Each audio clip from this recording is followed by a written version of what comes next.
আসসালামু আলাইকুম সম্মানিত দর্শক শ্রোতা। আজকে যেই ঘাসটি আপনাদেরকে দেখাচ্ছি এটি হলো গুয়াতিমালা হাইব্রিড ঘাস।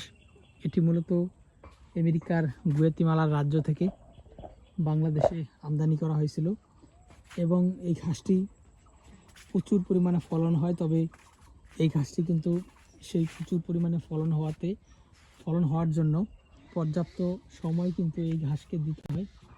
তো দর্শক শ্রোতা, পর্যাপ্ত সময় না দিলে এই ঘাসটি কিন্তু ফলন কম হবে।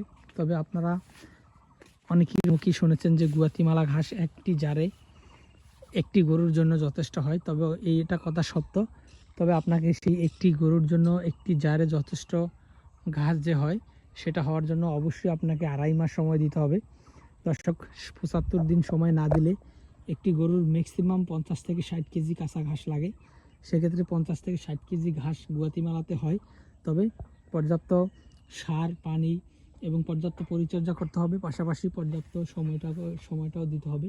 তো দর্শক, তাহলেই কেবল আপনার এই গুয়াতিমালা ঘাসে সেই পর্যাপ্ত ফলন পাওয়া সম্ভব হবে।